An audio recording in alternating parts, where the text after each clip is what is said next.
নমস্কার ও শুভ সন্ধ্যা। আমি প্রীতিলি মোদক, আজকের ওয়েবিনারের সঞ্চালক। আপনাদের সকলকে জানাই আন্তরিক স্বাগত ও অভিনন্দন। আজকের ওয়েবিনারের বিষয় গৌড়ীয় নৃত্য, পর্ব ২। গৌড়ীয় নৃত্য বাংলার এক প্রাচীন ও ঐতিহ্যবাহী শাস্ত্রীয় নৃত্যধারা, যার ইতিহাস, আঙ্গিক ও নান্দনিকতা আমাদের সাংস্কৃতিক ঐতিহ্যকে সমৃদ্ধ করেছে। আজকের এই বিশেষ ওয়েবিনারে আমাদের মাঝে উপস্থিত আছেন বিশিষ্ট অতিথি বক্তা ডক্টর মহুয়া মুখার্জি মহাশয়া। তিনি আন্তর্জাতিক খ্যাতি সম্পন্ন গৌড়ীয় নৃত্যশিল্পী, গবেষক ও পরিবেশক। দীর্ঘদিন তিনি রবীন্দ্র ভারতী বিশ্ববিদ্যালয়ের চারুকলা অনুষদের অধ্যাপক ও ডিন হিসেবে দায়িত্ব পালন করেছেন। গৌড়ীয় নৃত্যের পুনরুজ্জীবন, গবেষণা ও বিশ্বব্যাপী প্রচার ও প্রসারে তার অবদান অনন্য, সর্বজন স্বীকৃতি। তার সুদীর্ঘ অভিজ্ঞতা, গভীর গবেষণা এবং অসামান্য শিল্প সাধনা আজকের আলোচনাকে নিঃসন্দেহে সমৃদ্ধ ও অর্থবহ করে তুলবে। আর কোনো বিলম্ব না করে আমি সাদর আমন্ত্রণ জানাচ্ছি আমাদের সম্মানীয় বক্তা ডক্টর মহুয়া মুখার্জি। তিনি তার মূল্যবান বক্তব্যের মাধ্যমে আমাদের সমৃদ্ধ করবেন। ধন্যবাদ। নমস্কার।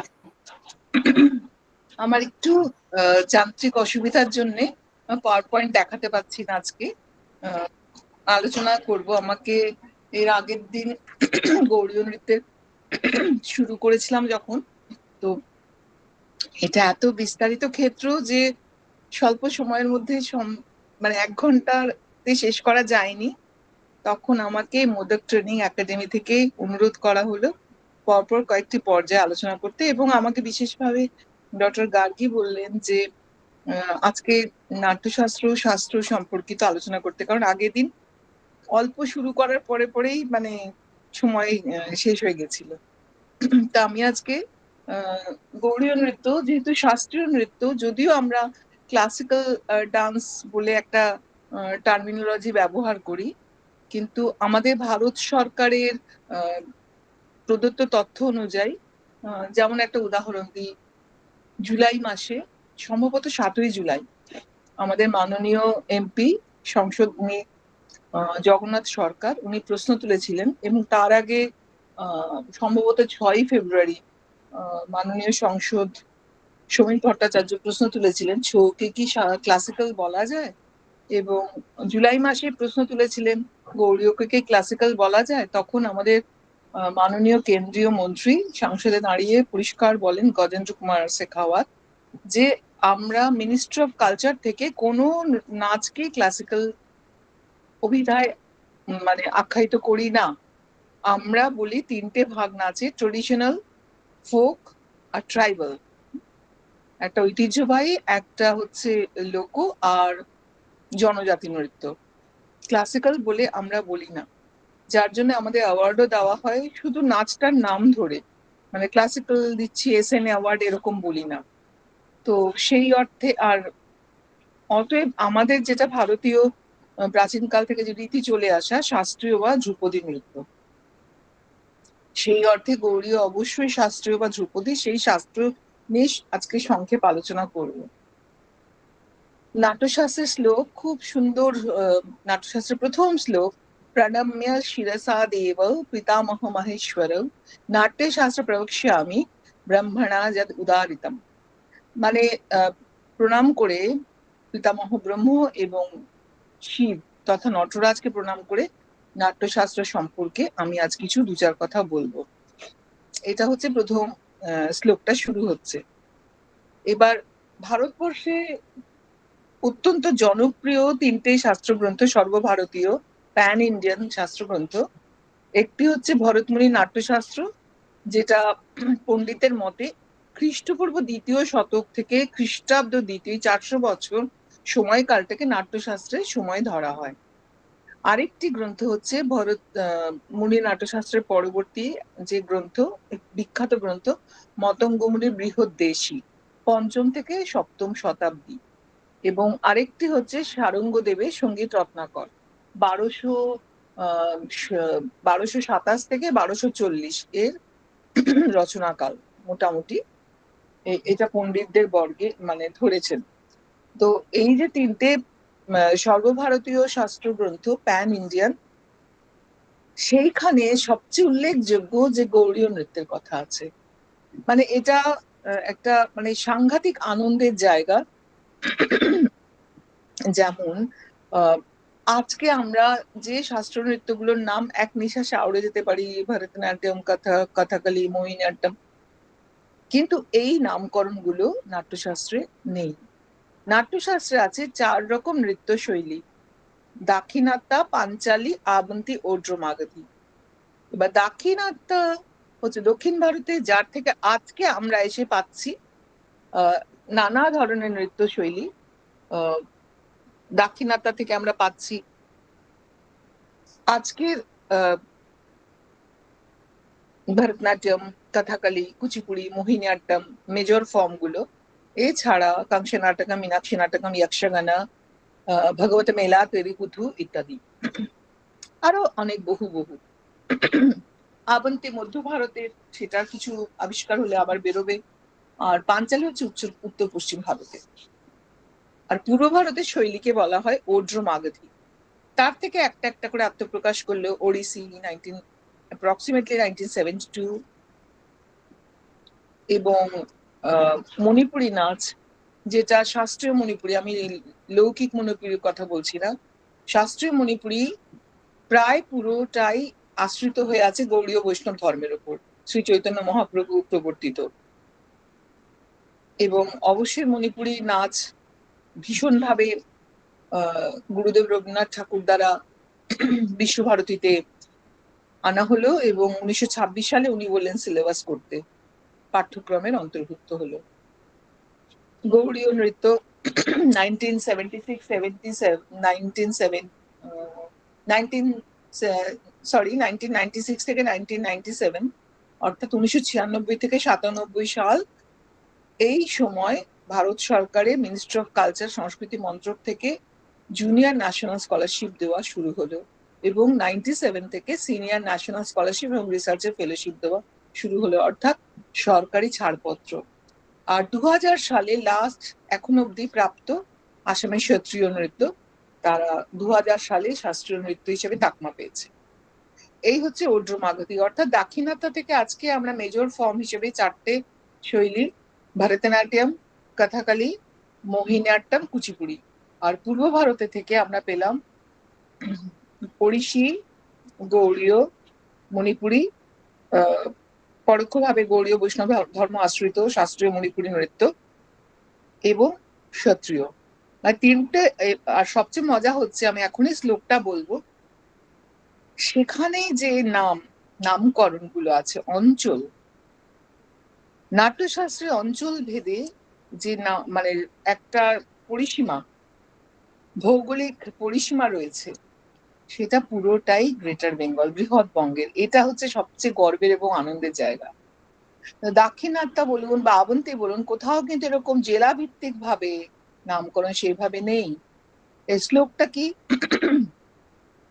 অঙ্গ বঙ্গ উৎকলিঙ্গা বৎসাশ্চৈবোড্র মাগধা, মানে অঙ্গ মানে ভাগলপুর, পূর্বতম বৃহৎ বঙ্গের, অঙ্গ বঙ্গ বাংলা, উৎকলিঙ্গা কলিঙ্গের উত্তর, বৎসাশ্চৈবোড্র মাগধা, পৌন্ড্রা নেপালিকাশ্চৈব অন্তর্গিরি বহির্গিরা।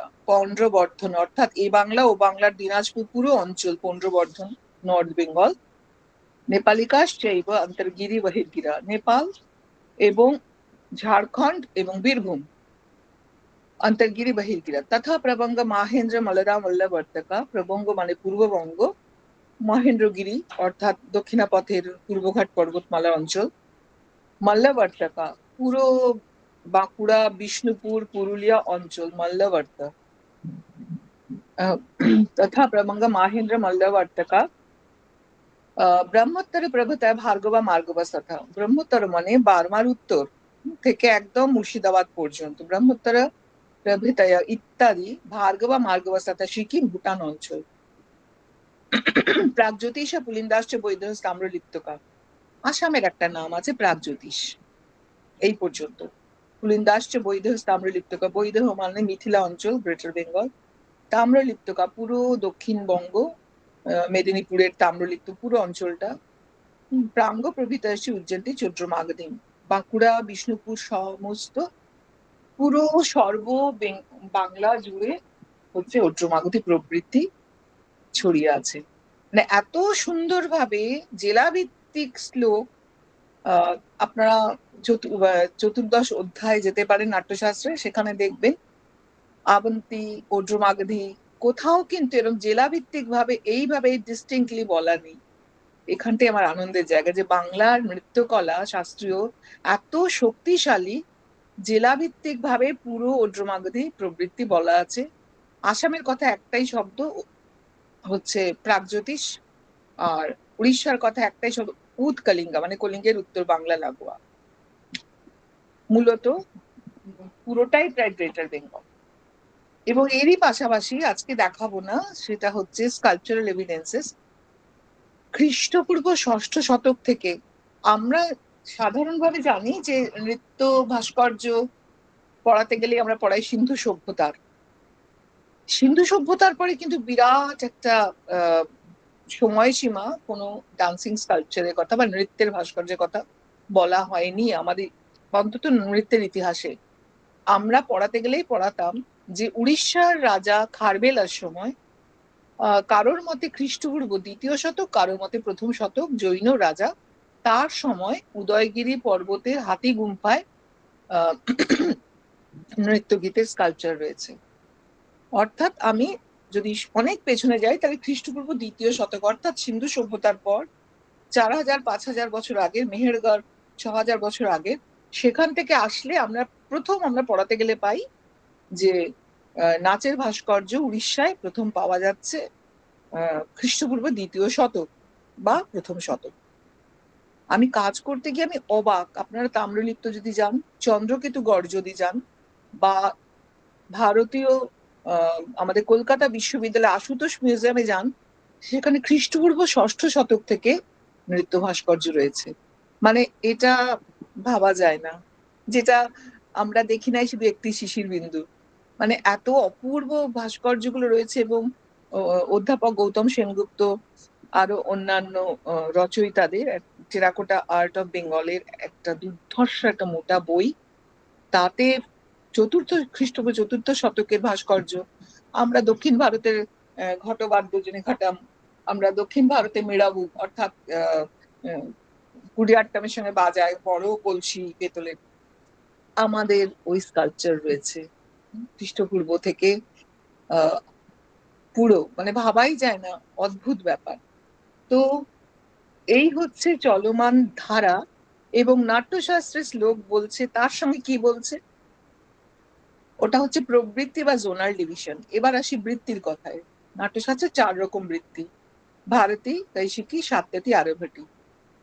বলছে বাংলায় অর্য মাগধী প্রবৃত্তি ছিল 2টো বৃত্তি আশ্রিত, ভারতী, কৈশিকী। ভারতী অর্থাৎ কথোপকথন সহযোগে উচ্চণ্ড নাচ। আপনারা যদি ছৌয়ে যান, যদি কীর্তনের আসরে যান, দেখবেন কথোপকথন আজও কিন্তু কথোপকথন সহযোগে নেচে যাচ্ছে, বলে যাচ্ছেন কীর্তনিয়া। বা যদি ছৌয়ে যান, দেখবেন আগে কথা বলে নেন যিনি সেদিনের প্রতিপাদ্য বিষয়ে আলোচনা করেন, একটা সুন্দর করে চতুর্ভুজে প্রহর নমুশিক বাহন, নমো নমো নারায়ণ, নমো নমো গজানন করে সুর করে টোরে বলে টলে যান। বলে যাওয়ার পরে তারপরে ওইটা সুরে বাজে সানাইয়ে, তারপরে নাচ শুরু হয়। অর্থাৎ কথোপকথন সহযোগে ভারতী বৃত্তি। আর কৈশিকী হচ্ছে লাবণ্য মণ্ডিত লাস্যাঙ্গ নৃত্য। সেটা বাংলার আমাদের ধামাইলি বলুন, সিলেটের বা ভাজুই নাচই বলুন, বা মনসা মঙ্গলের বেহুলার নাচ বলুন, সবগুলো কৈশিকী বৃত্তি আশ্রিত এবং সবগুলোতেই ভারতী কৈশিকী সংমিশ্রণ। এটা একটা মানে অত্যন্ত গুরুত্বপূর্ণ আমার কাছে লাগে। আর সবচেয়ে মজা হচ্ছে ঢাক। আপনার নাট্যশাস্ত্রের বাদ্যযন্ত্রের অধ্যায়ে গেলে দেখবেন ঢাকের কথা রয়েছে। আজও কিন্তু বাংলায় ঢাক হচ্ছে একটা বৃহৎ বাদ্যযন্ত্র। যদিও আমরা খালি পুজোর সময় ঢ্যাংডা ড্যাং ড্যাংডা ড্যাং বাজাই, ঢাক হচ্ছে অনবদ্য একটা শাস্ত্রীয় বাদ্যযন্ত্র, যেটার প্রচন্ডভাবে পৃষ্ঠপোষকতা দরকার। প্রত্যেকটি আরতির সময় তার ঢাকের বোল পুরো আলাদা। একদম প্রত্যেকটা নবসন্ধির বাজনা আলাদা, যেটা প্রায় অবলুপ্ত। একই কথা আমাদের মৃদঙ্গ। আমরা দক্ষিণ ভারতের বাদ্যযন্ত্রকে মৃদঙ্গ বলি, কিন্তু মৃদঙ্গ শব্দের প্রকৃত অর্থে হচ্ছে মৃৎযুক্ত অঙ্গ, যার মানে শরীর হচ্ছে অবয়ব মৃত্তিকা দ্বারা নির্মিত। সেটা বাংলাতেই দেখা যায়। মাদল আমরা ওটা ট্রাইবালে পাঠিয়ে দিয়েছি জনজাতির নাচে। মারদালা অর্থাৎ মাটিকে মর্দিত করে যা তৈরি হয়, এগুলো সমস্ত মানে একটা একটা হাত ধরে দাঁড়িয়ে আছে জনজাতি লোক থেকে শাস্ত্রীয়। মানে যেই মুহূর্তে ধরুন ঘটবাদ ঘটম দক্ষিণ ভারতের, আজকে তারা নবরত্ন বাদ্যযন্ত্রের মধ্যে পড়ে গেছে, শাস্ত্রীয় তাকমা পেয়ে গেছে। ছিল folk।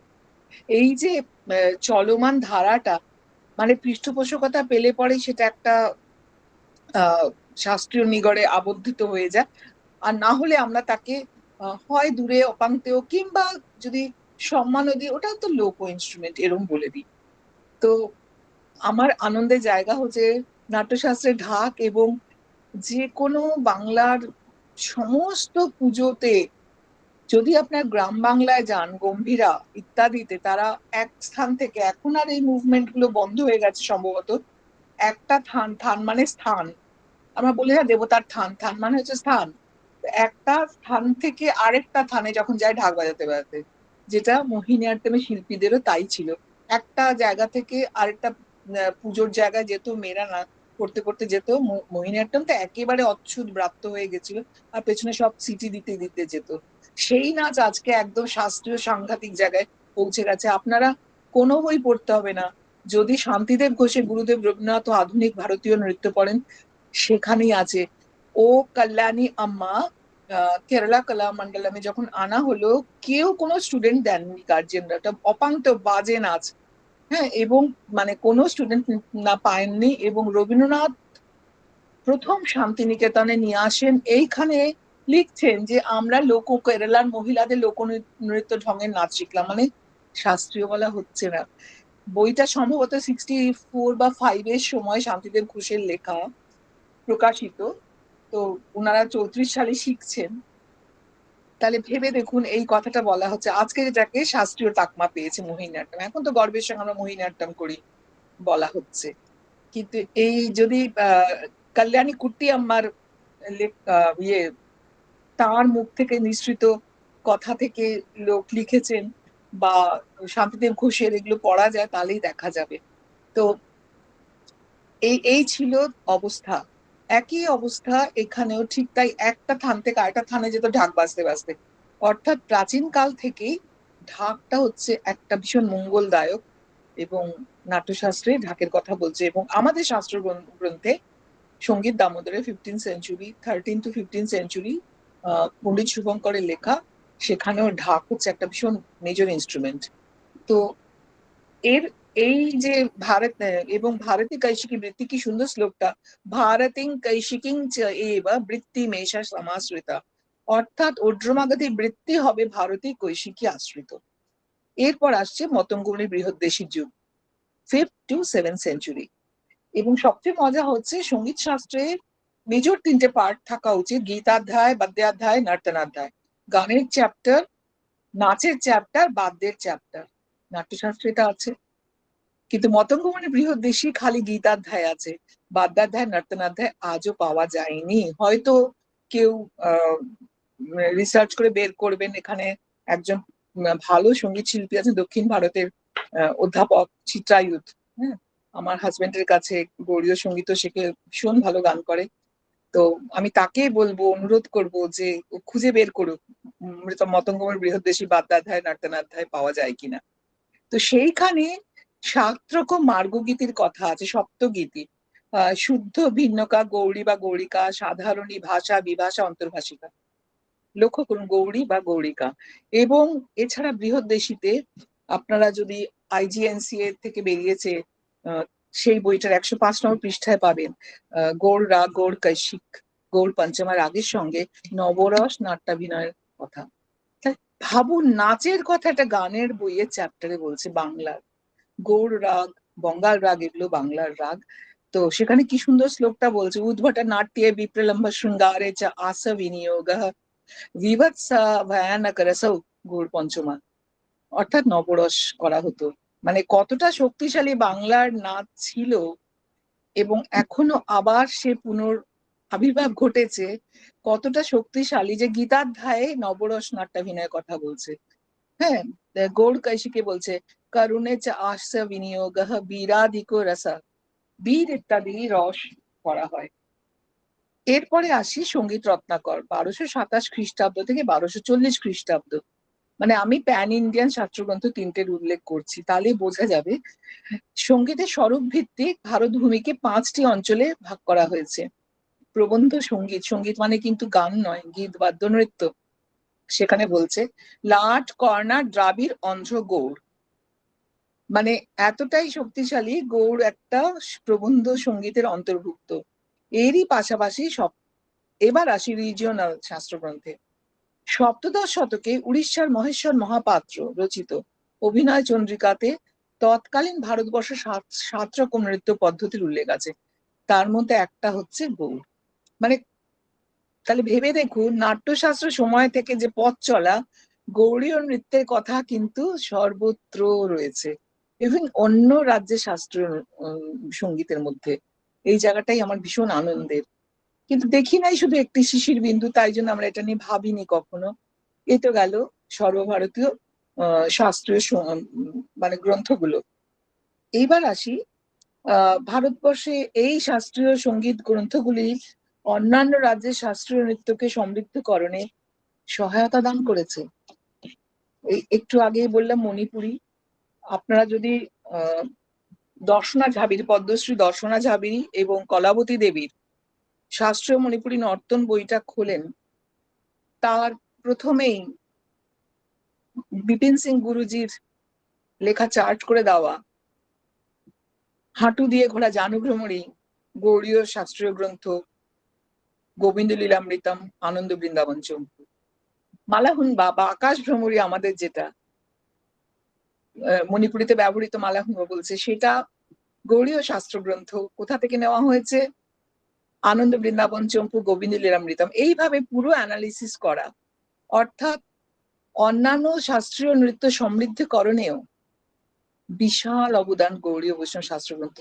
তার এতটাই সমৃদ্ধ যে তার শাস্ত্রগ্রন্থ রচিত হয়েছে এবং শ্রী চৈতন্য মহাপ্রভু নিজে ভীষণ ভালো নাচ করতেন। চৈতন্য নিয়ে কখনো বলবার সুযোগ আসলে নিশ্চয়ই আমি সেটা আলোচনা করব। আজকে খালি খুব সংক্ষেপে বলি যে শ্রী চৈতন্য মহাপ্রভু রসশাস্ত্রে এত সুপণ্ডিত ছিলেন। সবাই তো মানে আমার নিজের মনে আছে 95-এ আমাকে শুনতে হয়েছিল চৈতন্য মহাপ্রভু নাচেন, এরম এরম করেন খালি। একদম না, তিনি শাস্ত্রীয় নৃত্য মানে শাস্ত্র সম্পর্কে অসম্ভব জ্ঞান ছিল, সেটা অন্য আলোচনার বিষয়। যার জন্য উনি দশাশ্বমেধ ঘাট এবং আরেকটা কোন ঘাট যেন, সেখানে রূপ এবং সনাতন গোস্বামীকে 10 দিন এবং 1 মাস ব্যাপী রসশাস্ত্রে জ্ঞান দিয়েছিলেন।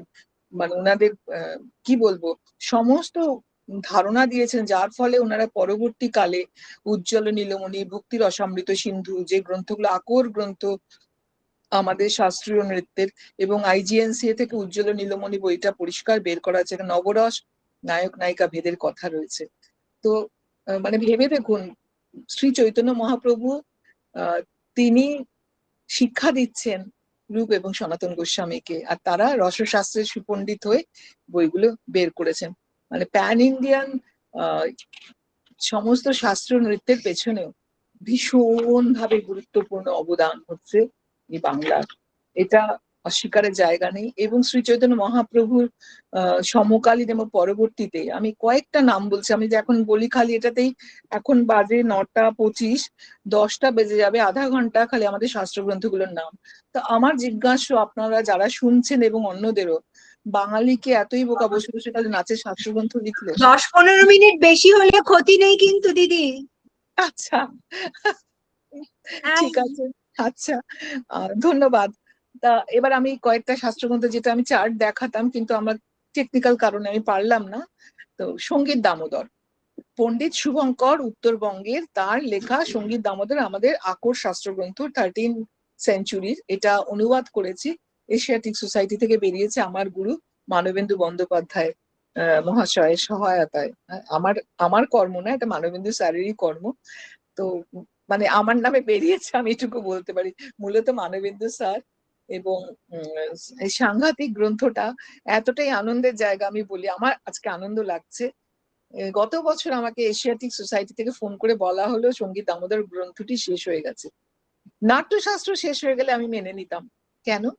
শাস্ত্রগ্রন্থ তো সবাই পড়ে না, নাট্যশাস্ত্র ধরুন সংস্কৃতের লোকেরা পড়েন, বাংলা সাহিত্য কখনো শাস্ত্র নিয়ে আলোচনা করতে গেলে পড়বে, বা নাচের লোকেরা পড়ে, বা কখনো স্কাল্পচার পেন্টিং এর লোক হয়তো বা একটু দেখেন। সঙ্গীত দামোদর রিজিওনাল শাস্ত্রগ্রন্থ শেষ হয়ে গেছে, আমি না অবাক হয়ে গেছি। এবং তারা আবার রিপ্রিন্ট করেছে। আমার এত আনন্দ লেগেছে, আমি এটা আজকে প্রকাশ করে ফেললাম যারা আছেন তাদের কাছে। মানে এটা ভাবা যায় না, আমি নিজে ভাবতেই পারি না। তো সেটা আবার বেরিয়েছে। এবার শ্রীহস্ত মুক্তাবলী সঙ্গীত দামোদর, দামোদর মানে দামোদর কৃষ্ণের নাম, আর বয়ে চলেছে সঙ্গীতের এত সুন্দর নাম। আরটা হচ্ছে শ্রীহস্ত মুক্তাবলী, আমাদের হস্তমুদ্রার বই গৌড়ীয় নৃত্যের, সেটাও লেখা পণ্ডিত শুভঙ্করের। তিনি আগে শ্রীহস্ত মুক্তাবলী লিখেছেন, তারপরে সঙ্গীত দামোদর লিখেছেন। এবং সঙ্গীত দামোদরে হস্তমুদ্রা সম্বন্ধে 2 লাইন লিখে বলছেন, বাহুল্য হেতু আমি আর বললাম না, আমার আগে এটা আলোচনা করা আছে। আর নামটা কি সুন্দর, শ্রী মানে লক্ষ্মী বা সুন্দর বা মঙ্গল, হস্ত মুক্তাবলী হাতের মুদ্রা সমূহ, এত সুন্দর নামকরণ উত্তরবঙ্গের। এটা অনুবাদ করেছি, এটা সংস্কৃত সাহিত্য পরিষদ থেকে প্রকাশিত হয়েছে। এরপর আসছি গোপাল চম্পু, নাটক চন্দ্রিকা, হ্যাঁ শ্রীজীব গোস্বামী লেখা গোপাল চম্পু 15th সেঞ্চুরি, নাটক চন্দ্রিকা, উজ্জ্বল নীলমণি, ভক্তি রসামৃত সিন্ধু, রাধাকৃষ্ণ গণোদ্দেশ্য দীপিকা। এই রাধাকৃষ্ণ গণোদ্দেশ্য দীপিকা পুরো রূপসজ্জা বেশভূষার বর্ণনা আহার্য। আমাকে গুরু বিপিন সিং, আমি কৃতজ্ঞ, উনি আজকে পৃথিবীতে নেই। এই বইগুলো পাওয়া যায় না বাজারে, উনি আমাকে সব জেরক্স করে দিয়েছেন। কোথাও পাওয়া যায় না, মানে ভাবা যায় না। আশীর্বাদ সবগুলোর উপর লেখা আছে গৌড়ীয় সাধিকা মহুয়া মুখোপাধ্যায়কে, কোথাও পাওয়া যায় না। উনি বলেছিলেন যে সুনীতি কুমার চট্টোপাধ্যায় ওনার কাছে গীত চন্দ্রোদয় এবং নায়িকা রত্নমালা কিনতে চেয়েছিলেন 1000 টাকা দিয়ে, উনি দেননি, আমায় প্রেজেন্ট করেছেন, লেখা আছে বইয়ের উপরে। মানে আমি কি বলবো, ওনার কাছে কৃতজ্ঞ, আজকে উনি পৃথিবীতে নেই। তো এবং কি বলে রাধাকৃষ্ণ গণোদ্দেশ্য দীপিকা, সেখানে পুরো রূপসজ্জার বর্ণনা। উনি বলেছিলেন যে মণিপুরে যে পোশাকগুলো পরে, তার কালার কম্বিনেশন সবকিছু, গ্রন্থি সজ্জা, এগুলো সব রাধাকৃষ্ণ গণোদ্দেশ্য দীপিকা অনুসারী। আচ্ছা, আনন্দ বৃন্দাবন চম্পু, কবি কর্ণপুর, ওনার আসল নাম ছিল পরমানন্দ সেন। শ্রী চৈতন্য মহাপ্রভু নাকি কবি কর্ণপুর নাম দিয়েছে, কানের অলংকার, মানে শ্রবণ এত মানে সুন্দর সাহিত্যটা ওনার লেখা। তো উনি লিখেছেন আনন্দ বৃন্দাবন চম্পু আর অলংকার কৌস্তব 5ম শতকে। আচ্ছা, এইবার আরেকটা কথা না বললেই নয়, হস্তমুদ্রার বই এই পর্যন্ত না, আরেকটু বলে তারপরে বলছি। নারদ পঞ্চম সার সংহিতা 16th সেঞ্চুরি নারদকৃত, আর শ্রী গোবিন্দ লীলামৃতম কৃষ্ণদাস কবিরাজ 16th সেঞ্চুরি, বর্ধমান জেলার ঝামটপুর গ্রামের। এইবার মজা হচ্ছে, আমি শ্রীহস্ত মুক্তাবলীর কথা বলেছিলাম, হস্তমুদ্রা, বাংলার হস্তমুদ্রা এতটাই শক্তিশালী যে পরবর্তীকালে প্রচুর গ্রন্থ হস্তমুদ্রার উপরে। আনন্দ বৃন্দাবন চম্পুতে হস্তমুদ্রার কথা আছে, কৃষ্ণদাস কবিরাজের গোবিন্দ লীলামৃতম হস্তমুদ্রার কথা আছে। হস্তা বলা হয়, আমরা মুদ্রা মুদ্রা বলি, কিন্তু আসলে বলা হচ্ছে হস্তা বা হস্তাভিনয়। এছাড়া আমি জানতাম না, আপনাদের কাছে অনুরোধ, কৃষ্ণনগরের রাজা, তার যে মানে হয় তিনি বা তার সভাসদ হস্তমুদ্রা বই লিখেছিলেন, হস্তরত্নাবলী। আমি না পাইনি পুঁথিটা, আপনাদের কাছে আমার অনুরোধ, 18th সেঞ্চুরি যদি আপনারা কেউ পান এটা কাজ করবেন। মানে হস্তমুদ্রার বই, আর তাছাড়া পুরোহিত দর্পণ, বুদ্ধদেব ভট্টাচার্য ঠাকুরদা বা তার বাবা, আমি ঠিক জানি না, তার লেখা, এগুলো সব হস্তমুদ্রা সম্পর্কে সাংঘাতিক আকর গ্রন্থ। বাঙালি কি এতই বোকা যে বসে বসে খালি শাস্ত্রগ্রন্থ নাচের লিখে গেল? যেদিন সাহিত্য নিয়ে আলোচনা করবো সেদিন আরেকটা দিক আলোচনা করব। মানে ভাবা যায় না শাস্ত্রীয় নৃত্য কতটা শক্তিশালী হলে ভাস্কর্য তার নিদর্শন দিচ্ছে, পেইন্টিং তার নিদর্শন দিচ্ছে। যেদিন ভাস্কর্য পেইন্টিং নিয়ে আলোচনা করার সুযোগ আসবে সেদিন আলোচনা করব। শাস্ত্র গ্রন্থ, সাহিত্য গ্রন্থ প্রত্যেকটার মধ্যে বিস্তারিত। আমি হস্ত মুদ্রা নিয়ে দু একটা একটু দেখাচ্ছি। অমিতাভকে আমি অনুরোধ করব একটু গলায় গান করে দিই। এটা আমি যদি দেখাতে পারতাম, মায়ের আঁকা সব আমার কাছে খুব ভালো লাগতো। তো যাই হোক, এবং যেটা উল্লেখযোগ্য, হস্ত মুদ্রা অভিনয় দর্পণ যেটা সেটা একটু বলে নিই। লেখা হচ্ছে নন্দিকেশ্বরের। এবার নন্দিকেশ্বর কিন্তু কোথায় জন্মেছেন কেউ জানে। ভরতনাট্যমের শাস্ত্রগ্রন্থ ওটা। ভরতনাট্যম প্রথম ব্যবহার করেন রুক্মিণী দেবী অরুন্ডেল, নামকরণ করেন 1935 27 ডিসেম্বর। ভরতনাট্যম তৈরি হয়, পুনরুদ্ধার আজকের, তিনি ব্যবহার করেন। তারপরে কুচিপুড়ি 1960, যে আজকের মহিলাদের নাচ যে করে 1958 to 60। আমি গ্রামের ছৌয়ের মতো ছেলেরা, ব্রাহ্মণ ছেলেরা কুচিপুড়ি নাচে, আমি সেটার কথা বলছি না। মহিলা পরিবেশিত একক বা পুরুষ পরিবেশিত একক যে কুচিপুড়ি নাচ আজকে আমরা দেখি থালা ঘড়ার ওপর, সেটা আনেন বেদান্ত লক্ষ্মী নারায়ণ শাস্ত্রী 1958 to 60। এবং ফোক থেকে থালার ওপর নাচা, ঘোড়া মাথায় নিয়ে নাচা আনেন। আমাদের ধামাইলে থালার ওপর নাচ হতো, ঘোড়া নিয়ে মাথায় নাচ হতো, তাতে জ্বলন্ত প্রদীপ নিয়ে। আজও নাচনিদের ওখানে রয়েছে। আমি করেছি সরস্বতী দাস দেবীর কাছে, আমার নাচনি গুরু রসিক মাহাতোর কাছে, হ্যাঁ, মাথায় কলসি তার উপরে প্রদীপ নিয়ে। তো এইটা কুচিপুড়িতে আনেন বেদান্ত লক্ষ্মী নারায়ণ শাস্ত্রী, তারাও ব্যবহার শুরু করেন অভিনয় দর্পণ। আজকে কুচিপুড়ি হাইলি এস্টাবলিশড, এখন তারা নাট্যশাস্ত্রে মনোনিবেশ করেছে, নাট্যশাস্ত্র ব্যবহার করা শুরু করেছে। তারপর মোহিনীঅট্টম তারা ব্যবহার করেন। তো তিনটে ফর্ম তারা অভিনয় দর্পণ ব্যবহার করে। কার লেখা? নন্দিকেশ্বর। নন্দিকেশ্বর কোথায় জন্মেছেন কেউ জানে না। কাশ্মীরে, না কন্যাকুমারিকায়, না গুজরাটে, না বাংলায়, না উড়িষ্যায়, না মধ্য ভারত, কেউ জানে না। কেন ব্যবহার করে জানেন? স্বাধীনতার 50 বছর পূর্তি উপলক্ষে অনুষ্ঠান হয়েছিল ইন্ডিয়ান মিউজিয়ামে। সেখানে পদ্মভূষণ পদ্মা সুব্রমণিয়াম এসেছিলেন। উনি লেকচার ডেমনস্ট্রেশন করেছিলেন, অপূর্ব নাচ দেখালেন বাংলা গানের সঙ্গে। উনার নিজের, সম্ভবত উনার নিজের করা রেকর্ডে বর্ণম, আমি তো অবাক, বাংলা বর্ণম। উনাকে পরে জিজ্ঞেস করেছিলাম, উনি তখন বললেন, হ্যাঁ আমার গুরু তো সলিল চৌধুরী। আমি তো আরো অবাক, বললে আমার বাবা আইপিটিএ করতেন, সলিল চৌধুরী বন্ধু, আমি তার কাছে গান শিখেছি। আমি তো অবাক, পদ্মা সুব্রমণিয়াম বলছেন। উনি মঞ্চে দাঁড়িয়ে বলেছিলেন যে অভিনয় দর্পণ অনুবাদ করেন ডক্টর মনমোহন ঘোষ, একজন বাঙালি। যেটা 34-এ প্রকাশিত হয় মনীষা থেকে। এই যে অনুবাদ করেন, তার ফলে 35-এ উনি যখন শাস্ত্রীয় নৃত্যকে রিকনস্ট্রাক্ট করছেন, তখন একটি শাস্ত্রগ্রন্থ বাজারে পেয়েছেন, তখন নাট্যশাস্ত্র বেরোয়নি, তাই ব্যবহার করেছে। এই নয় যে তামিলনাড়ুতে বসে কেউ অভিনয় দর্পণ লিখেছিল। কতটা আনন্দ লাগে, আমার বাংলার শাস্ত্রগ্রন্থ বাঙালি লিখেছে, আমি সেটা আমাদের গৌড়ীয় শাস্ত্রগ্রন্থ।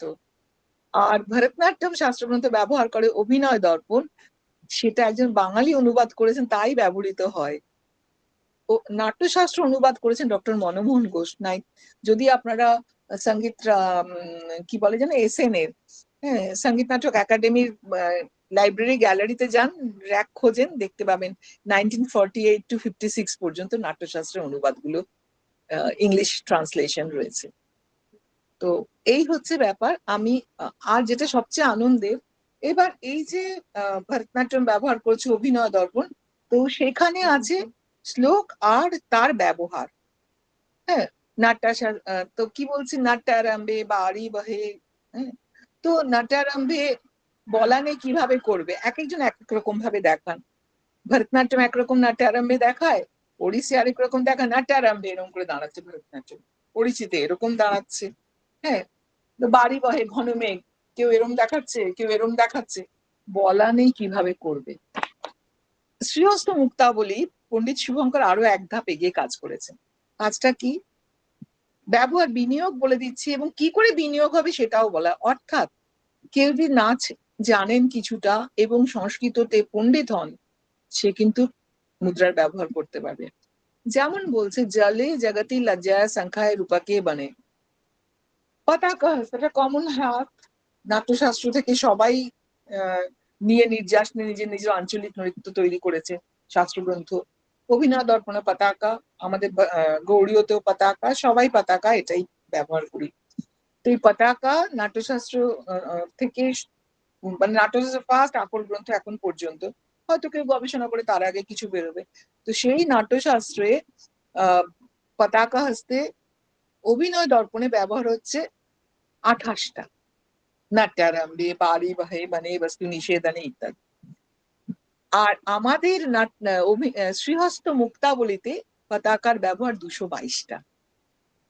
জলে জগতি লজ্জায়া সংখ্যায়া রূপকে বনে, আমি কয়েকটা বললাম। এবার জল কি করে দেখাবে, যে কেউ বলছে বাঁ দিক থেকে ডান দিকে তলকুঞ্চিত করে জল দেখাবে, বলা আছে। জগৎ বাম স্কন্ধা জাতি জাতি সদা দক্ষিণা দক্ষিণা করে, বাঁ দিক থেকে ডান দিকে বড় করে দেখাবে জগৎ। অর্থাৎ কেউ যদি সংস্কৃততে সুপণ্ডিত হয় এবং কিছুটা ধারণা থাকে নাচ সম্পর্কে, সে কিন্তু করতে পারবে। এতটা এক ধাপ এগিয়ে বাংলার মনীষী শাস্ত্রজ্ঞ কাজ করে গেছেন। মানে কতটা স্ট্রং গৌড়ীয় নৃত্যের ক্ষেত্র, মানে আমার কিছু করতে হয়নি, আমি খালি খুঁজেছি, দেখেছি, চেষ্টা করেছি জানতে। তো আমি দেখাচ্ছি শ্লোক সমেত, অমিতাভকে অনুরোধ করছি, দেখাচ্ছি। এবার বলি একটা কথা, নাট্যশাস্ত্রে 24টা আসামি ইউতে হস্ত, মানে সিঙ্গেল হ্যান্ড জেস্ট, আর অভিনয় দর্পণে 28টা, আমাদের গৌড়ীয়তে 30টা, এবং গৌড়ীয় ক্লোজ টু নাট্যশাস্ত্র ভীষণ ভাবে।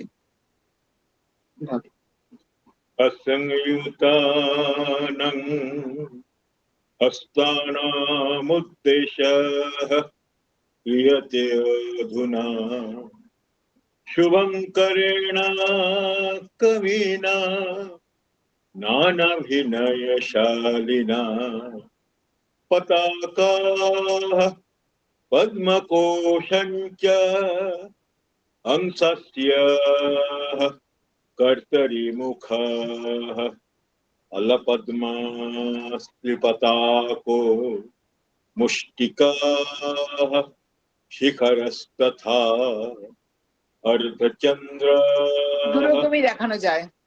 सर्पशिरा सूच्यस्य खटकमुखः अराला शुकतुण्डश्च समदंशः कङ्गुलस्तथा पूर्णनाभोऽपि कथितः कपित्वा मृगशीर्षकः हंसपक्ष ताम्रचूरश्च चतुरो मुकुलस्तथा भ्रमरश्च कदम्बश्च कृष्णसारमुखाभयः रोनिकाप्यथ सिंहस्य अंकुश तंत्रे मुखस्तथा।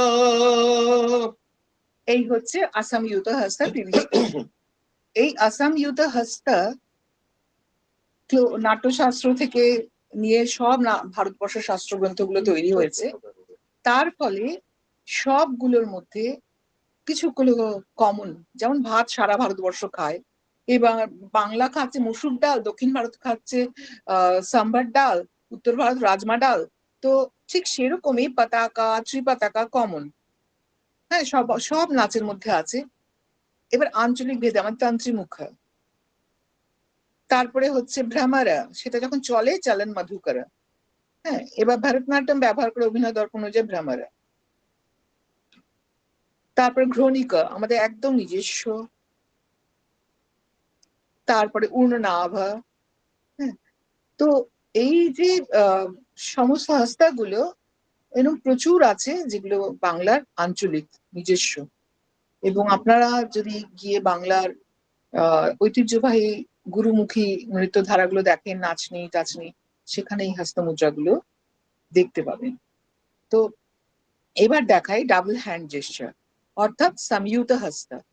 সমযুত হস্ত আমাদের নাট্যশাস্ত্রে, ভরতমুনি নাট্যশাস্ত্রে হচ্ছে 13টা, অভিনয় দর্পণে 23টা ছিল, পরবর্তীকালে একটা সংযোজিত হয়ে 24টা হয়েছে। যদিও আহ, সবাই 24টা বলে বেড়ান, মানে করে দেখাতে থাকেন অনেকেই, কিন্তু বলা উচিত 23টা, পরবর্তীকালে একটি সংযোজিত হয়েছে 24টা। আর আমাদের গৌড়ীয় নৃত্যের ক্ষেত্রে শ্রীহস্ত মুক্তাবলী অনুযায়ী 14টি, এবং বেশিরভাগ খুব নাট্যশাস্ত্রে ক্লোজ। তো 24টা, আর যেটা বলার এটা হয়ে যাক, তারপরে সেটা বলছি। गजदन्त कपुतश्च वर्धमान अंजलि तथा निषधाः कर्कटश्चैव ततोत्संग अवहितकः शस्तिको मकरो दोलस्तथा पुष्पपुटभेदः मरलश्च तथैवन्याः खटकवर्धमानकाः। এই যে হস্তাগুলো করলাম অসমিত সংযুক্ত, এগুলো লক্ষ্য করলেই বুঝবেন যে প্রকৃতিকে পর্যবেক্ষণ করেছে অতীত কাল থেকে মানুষ, করতে করতে করতে করতে সম্পৃক্ত হতে হতে সাব্যস্ত হয়ে গেছে, হয়ে সংস্কৃতায়ন হয়ে শাস্ত্রে পরিণত হয়েছে। যেমন আলা পদ্মা মানে পূর্ণ ফোটা পদ্ম ফুল, অতীতকালে আমাদের ট্রাইবাল বা ক্ল্যান সোসাইটিতে দেখেছি, লক্ষ্য করেছে। হ্যাঁ, সিংহমুখম মৃগশীর্ষ হরিণের মাথা, সার্পশির সাপের মাথা, পূর্ণনাভা মাকড়সা। মানে আমার আবার ভীষণ অভ্যাস রুট খোঁজা। পূর্ণনাভা আমরা সবাই করে যাচ্ছি, আমি আবার সংস্কৃত রুট খুঁজি, কোত্থেকে এটা এসছে। সেই অর্থে পূর্ণনাভা হচ্ছে মাকড়সা। কাপিথুয়া কদবেল। তো প্রকৃতিকে দেখেছে, দেখে ব্যবহার করেছেন করতে করতে clan to tribe, tribe to folk, folk to নাগরিক কালচার, শাস্ত্রীয়করণ হয়ে গেছে। ঠিক একইভাবে আমাদের কি বলে যেন স্থানক মানে স্ট্যান্ডিং পশ্চার, তার মধ্যেও রয়েছে, যেটা এখানে আর দেখাতে পাচ্ছি না, যদি ইয়েতে পিপিটিতে দেখাতে পারতাম। তার মধ্যে বৃষভাসানম, ষাঁড়ের মতো বসা। এই যে টার্মিনোলজি গুলো বা এই সংজ্ঞায়িত রূপগুলো, এগুলো সব প্রকৃতিকে পর্যবেক্ষণ করে প্রাচীনকাল থেকে মানুষ মানে করে এসেছে, করতে করতে সংস্কৃতায়ন হয়ে গেছে, হয়ে আমাদের শাস্ত্রের মধ্যে ঢুকে গেছে। এটা সহজ উদাহরণ ধরুন, গানের লোক অনেকেই আছে, খুব সহজ উদাহরণ বলি, যেমন কালিংড়া রাগ, কলিঙ্গ দেশের রাগ, গুর্জারি, গুর্জার ট্রাইবালদের উটের পিঠে উঠে গাইতে গাইতে যেত। বৃন্দাবনী সারং, বৃন্দাবনে আবির কমিউনিটিদের। অর্থাৎ সমস্তই চক্রাকৃতি, মানে tribe to folk, folk to classic, আবার প্রয়োজন হলে ক্লাসিক লুকিয়ে পড়ে, সেটা ঘুরে গিয়ে ট্রাইবের মধ্যে চলে যায় বা ফোকের মধ্যে চলে যায়, আবার রিভাইভ করে, সাইক্লিক অর্ডারে চলছে। রাষ্ট্র যখন স্থিত, তখন সে ব্রাশ আপ হয়, আরো কিছু হয়ে সমৃদ্ধিকরণ ঘটে এবং সেটা প্রকাশিত হয়। আবার রাষ্ট্র যখন সাংঘাতিকভাবে দাঙ্গা হাঙ্গামা ইত্যাদির মধ্যে চলে যায়, হারিয়ে যায় না, লুপ্ত হয়ে যায় না, সে লুকিয়ে পড়ে। হ্যাঁ, যেমন আমাদের গীতচন্দ্রোদয় পরিষ্কার বলছে আমাদের 8টি জাতি: একাকী, পক্ষিণী, ত্রস্র, চতুরস্র, খণ্ড, ঋতু, মিশ্র, সংকীর্ণ। একাকী মানে একটা তাল, পক্ষিণী মানে 2, পাখির ডানা, ত্রস্র মানে 3, 1 2 3, চতুরস্র মানে 4, 1 2 3 4, খণ্ড মানে 10-এর অর্ধেক, 5, 1 2 1 2 3, ঋতু মানে 6টি ঋতু, 1 2 3 4 5 6, মিশ্র মানে মেশানো, 4 আর 3 7, সংকীর্ণ পুরো 10 হয়নি, 9 মাত্র। আপনারা এই 8টি তাল প্রাচীন ধামাইল নাচ দেখলে দেখতে পাবেন। 8টি তাল এখনো 4টে তালে তো নাচেই।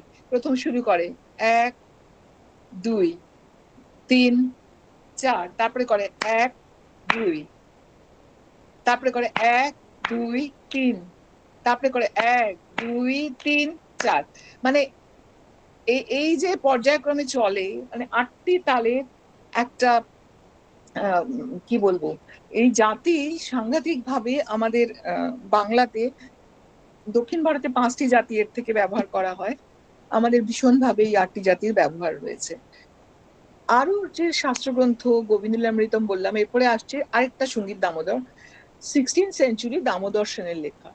সেখানে কি সুন্দর একটা শ্লোক আছে, রাঢ় বঙ্গ অর্থাৎ আমাদের পশ্চিম বাংলার পশ্চিম অঞ্চল, সেই রাঢ় বঙ্গের আহ সঙ্গীত শিল্পীরা বা সঙ্গীত কুশলীরা বা সঙ্গীত পণ্ডিতরা অত্যন্ত পণ্ডিত ছিলেন, তারা সারা ভারতে ছড়িয়ে পড়েছিলেন।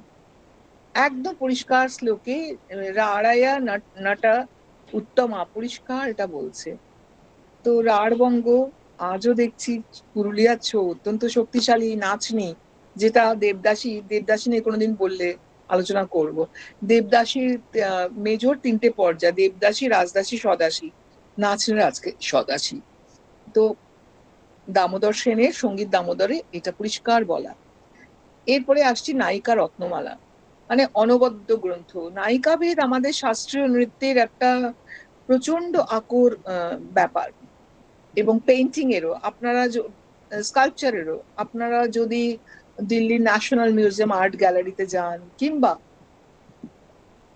কি বলে সিমলার পেইন্টিং গ্যালারিতে যান, কিংবা আমাদের ভারতীয় জাতীয় জাদুঘরের পেইন্টিং গ্যালারিতে যান, দেখবেন নায়িকার ভেদে প্রচুর মিনিয়েচার পেইন্টিং রয়েছে।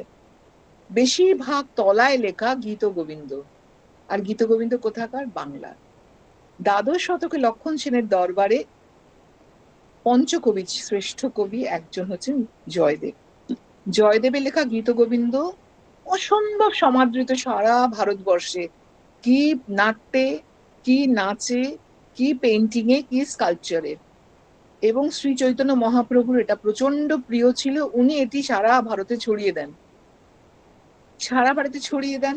এই যে গীত গোবিন্দ এতটা কেন পপুলার, এই একটি সাহিত্য গ্রন্থে মানে একটি নায়িকা ছাড়া সব কটা নায়িকা, 7 রকম নায়িকার কথাই রয়েছে।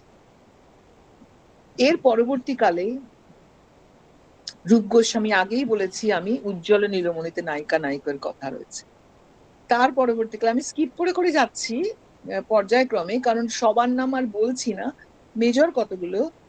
সেটা হচ্ছে নায়িকা রত্নমালা, চন্দ্রশেখর, শশী শেখর, এত অপূর্ব অষ্টনায়িকার গান। এই বইটি আমাকে গুরু বিপিন সিং দিয়েছিলেন।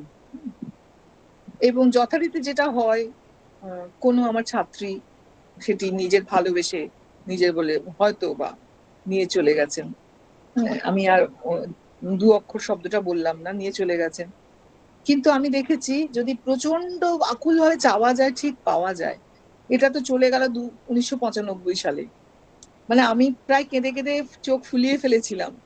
হ্যাঁ, অমিতাভ, আমার শাশুড়ি, তারা দেখে, মানে তারা খুব কষ্ট পেয়েছিলেন যে বইটা এরকম নিয়ে চলে গেল। এবং আরো 3টে বইও গেছে, আরো গেছে। তো এবার 2002 সালে ইজেডসিসি থেকে আমাকে, তখন পিকে মোহান্তি ছিলেন ওখানকার ডিরেক্টর আইএস, উনি আপনা উৎসব বলে মণিপুরে ফেস্টিভ্যাল করেছিলেন, তখন এখান থেকে পাঠিয়েছিলেন গৌড়ীয় ভরতনাট্যম ওড়িশি। তো গৌড়ীয় করতে গেছি। অনুষ্ঠান শেষে আমি শেয়ার করছি, আমি দশমহাবিদ্যা করার পরে মৈরাং গ্রামে, যেখানে ফ্ল্যাগ তুলেছিলেন নেতাজি সুভাষচন্দ্র বোস, সেই গ্রামে মানে এত বড় অপূর্ব অডিটোরিয়াম আছে, সভাগৃহ, আমার ধারণা ছিল না। সেখানে নাচ করেছিলাম। করার পরে অনেক বৃদ্ধ বৃদ্ধা, অনেক প্রচুর লোক এসেছিলেন। দশমা বিদ্যা করার পরে, হয়ে যাওয়ার পরে আমি দেখছি স্টেজের সামনে ছোট ছোট শালপাতা মার্কা ঠোঙাতে 4 আনা পয়সা পান রেখে যাওয়া, মানে সম্মানের। আমি না, আমার চোখে জল এসে গেছে। মানে ওরা এতটা অভিভূত হয়ে সম্মান করেছেন, মানে প্রচুর পরপর পরপর, মানে দীপাবলির প্রদীপের মতো সাজিয়ে 4 আনা পয়সা আর পান রাখা। তারপরে মঞ্চে এসে আমাকে টাকা সেলাই করে মালা পরিয়ে দিলেন। বলছে কি দেখলাম। এইবার একজন ভদ্রলোক, তিনি রিটায়ার্ড অধিকর্তা কালচার মণিপুরের, ইম্ফলের, দেখা করতে এসেছেন। তো তার সঙ্গে কথা হতে, আমি নায়িকা রত্নমালায় কথা বলছিলাম। আমার এটা তো হারিয়ে গেছে, পাচ্ছি না, ভীষণ, আমার ভীষণ মন খারাপ। আর মানে এই বই নাকি কোথাও পাওয়া যায় না। গুরুজি আমাকে আগেই বলেছিলেন যখন দিয়েছিলেন, যে এটা একমাত্র আমার মণিপুরের লাইব্রেরিতে আছে, আর সম্ভবত ইসকনের লাইব্রেরি আমেরিকাতে আছে, কোথাও পাওয়া যায় না। আমার ভীষণ মন খারাপ। উনি বললেন দাঁড়ান, আমি চেষ্টা করছি বলে পরের দিন এয়ারপোর্টে আসার আগে প্রচন্ড বৃষ্টি পড়ছে, উনি না এসছেন প্লাস্টিকে মুড়ে, দু কপি বই ছিল, সুরচাঁদ শর্মা এটা অনুবাদ করেছেন, তার বাড়ি থেকে গিয়ে বলে 2 কপি বই নিয়ে এসেছেন, একটা আমায় দিলেন, একটা উনি রাখলেন। আমি মানে সেই 95 সাল থেকে 2002, 7 বছর আমি খালি মানে হন্যে হয়ে মনে মনে খুঁজেছি আর চেয়েছি।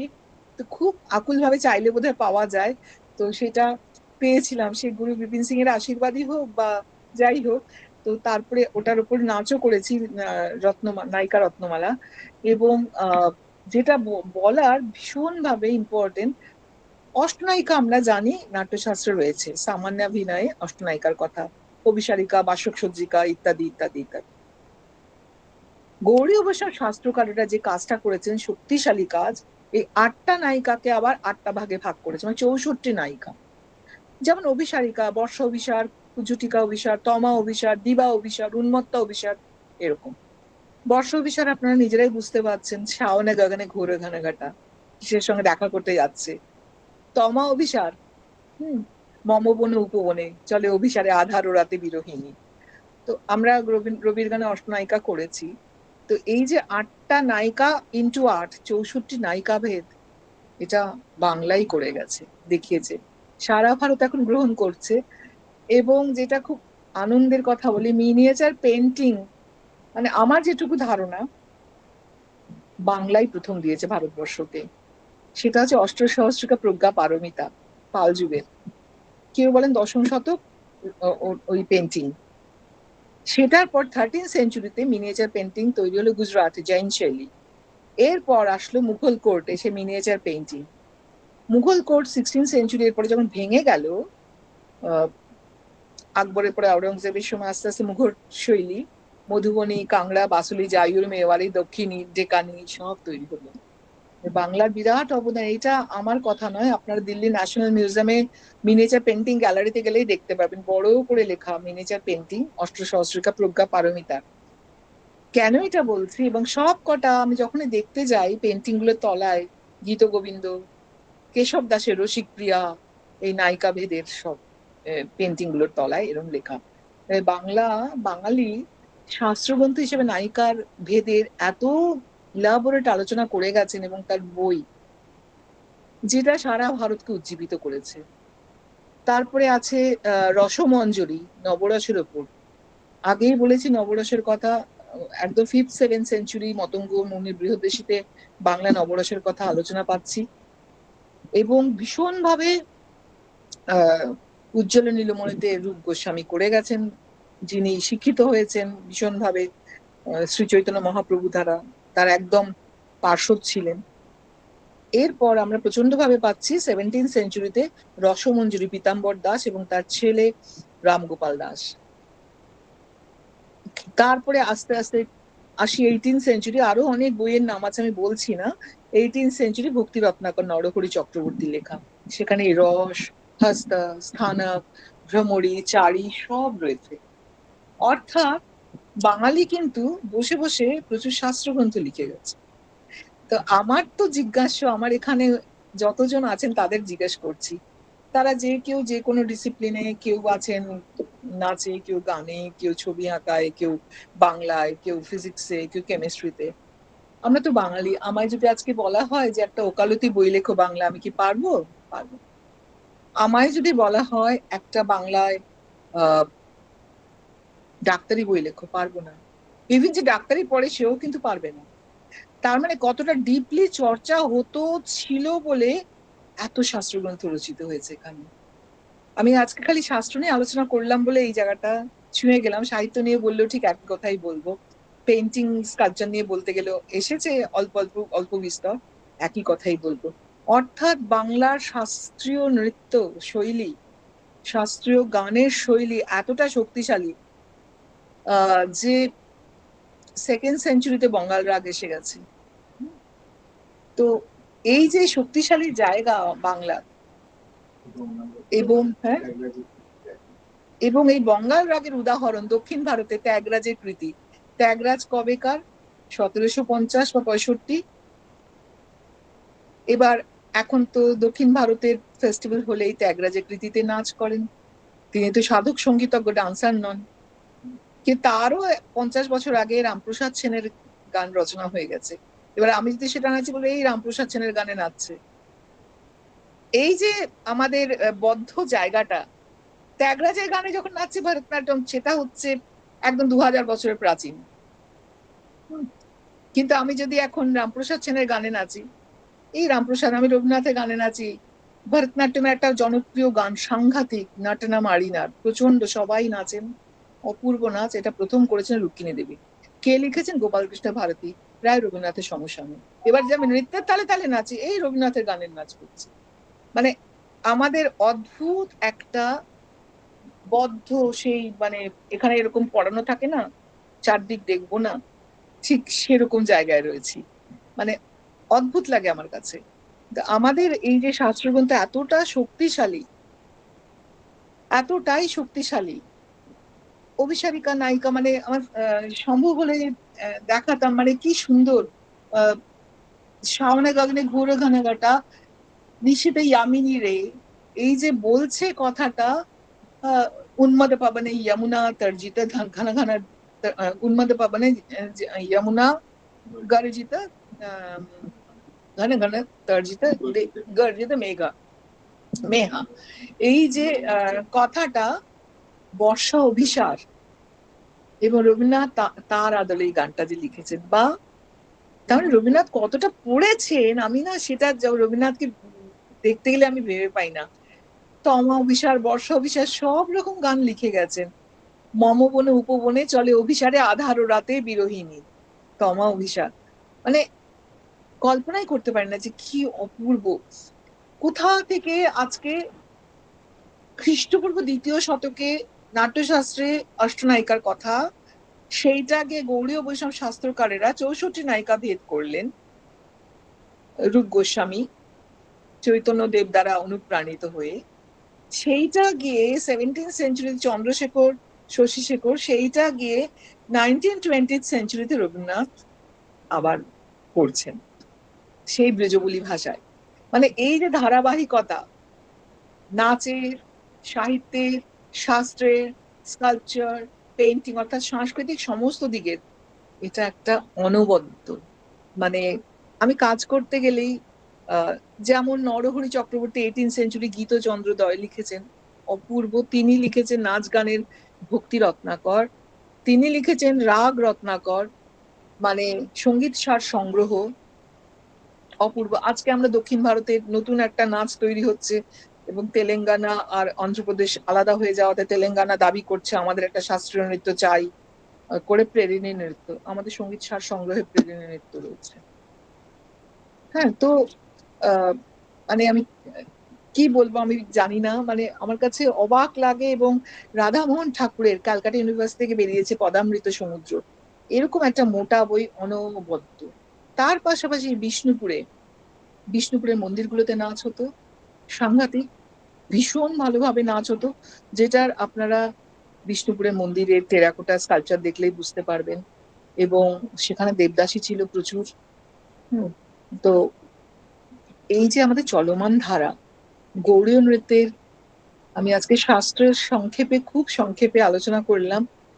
তো এবং যেটা আরেকটা মজার, খুব গুরুত্বপূর্ণ, আমি এটা গুরুজিকে প্রথম দেখি, আমার গুরু গম্ভীর সিং মুড়া, পদ্মশ্রী, তিনি সকালবেলায়, মানে প্রথম মহিলা আমি যে পুরুলিয়া ছৌ শিখি।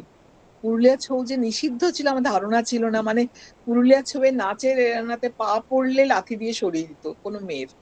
এটা আমি পল্লব সেনগুপ্ত, অধ্যাপক পল্লব সেনগুপ্তর কাছে শুনেছি। তার কাছে আমি কৃতজ্ঞ, সাহিত্য নিয়ে কোনোদিন আলোচনা হলে বলবো। তা উনি বলেছিলেন যে উনি আশুতোষ ভট্টাচার্যদের স্টুডেন্ট ছিলেন, ওনারা রিসার্চার, ওনারা যখন গেছিলেন তো নাচের এরেনায় একটি মেয়ের পা পড়ে গেছিল, লাথি দিয়ে সরিয়ে দিয়েছিল 1977-এ। তখন পুরুলিয়া ছৌয়ের কথা ভারতবাসী, পশ্চিম বাংলাবাসী কেউই জানতো না।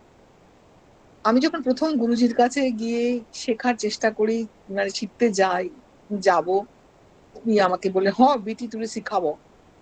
তা উনি আমাদের বাড়ি এসেছিলেন জানুয়ারি মাসে, জানুয়ারি ফেব্রুয়ারি। আমি ভোর 6টার সময় উঠতাম, উনি গায়ে তেল মেখে ধূপকাঠি জ্বালিয়ে শুরু হতো, রাত 12টা অব্দি করতাম। তো এই যে চলা, মাঝখানটায় খালি একটু জল খাবারের জন্য 8টার সময় একটু ব্রেক হতো, আর 1টার সময় ভাত খাবার ব্রেক, আর রাত্রিবেলায় 10টার সময় ব্রেক হয়ে 12টা অব্দি 10টার পরে খেয়ে দিয়ে ওনার সঙ্গে কথা টথা হতো। তখন অমিতাভ বসে গানের সুর, স্বরলিপি, তাল এগুলো সব করতো। কারণ ওনারা সেই সম্পর্কে ওনাদের অভিজ্ঞতা ছিল না। আমাকে বলেছিলেন গুরুজি যে তোর কাছে এসে আমরা অনেক কিছু শিখলাম কি করে শেখাতে হয়। তো উনি যে তেল মাখতেন, তেল মেখে সর্ষের তেল, আমি নাট্যশাস্ত্র পড়তে গিয়ে দেখি ওখানে বলা নাচ অভ্যাস করবে, মানে প্র্যাকটিস নাচ, গায়ে তেল মেখে রোজ। অর্থাৎ আমার গ্রামীণ গুরুরা কিন্তু করে চলেছেন নাট্যশাস্ত্রে, এবং আমি আর কোনো শাস্ত্রে পাইনি। এবার সঙ্গীত দামোদরে পাচ্ছি। সঙ্গীত দামোদরে বলছে তৈল ভক্তিয়েন গাত্রেণ লগ্ঘহার জিতশ্রম স্তম্ভে বা ভিত্তি দেশ বা প্রথমা তা প্রয়োজয়েত। গায়ে প্রথমে তৈলমর্দন করতে হবে, লঘু আহার, অল্প আহার করে অল্প খেতে হবে, জিতশ্রম অর্থাৎ শ্রমকে জয় করে প্রচন্ড প্রচন্ড ঘাম জড়াতে হবে, দেয়ালে বা স্তম্ভে বা ভিত্তি দেশে প্লেন জায়গায় সারফেসে তোমায় অভ্যাস করতে হবে। Basic steps. আমি না অবাক, নাট্যশাস্ত্রে বলছে, আমার শাস্ত্রে বলছে, আমি দেখছি গ্রামীণ গুরু পরম্পরা ধারায় করছেন প্র্যাকটিস আজও। মানে আমার কিছু বলার নেই, ভাষা নেই। এই ধারাবাহিকতা আমি আপনাদের সামনে ফেললাম যে clan to tribe, tribe to folk, folk to urban culture. Urban কালচারের দুটো ভাগ, একটা হচ্ছে ক্লাসিক্যাল, একটা পপুলার বা শাস্ত্রীয়, একটা জনপ্রিয়। তো এই পর্যন্ত বলে আমি আজকে ক্ষান্ত হচ্ছি। 9টা 5 হয়ে গেছে। সময় সীমা এই 10টা 5 সময় সীমা অতিক্রম করা উচিত না। তো যদি কারোর কিছু প্রশ্ন থাকে একটু জিজ্ঞেস করতে পারেন, এই পর্যন্ত বলতে পারি।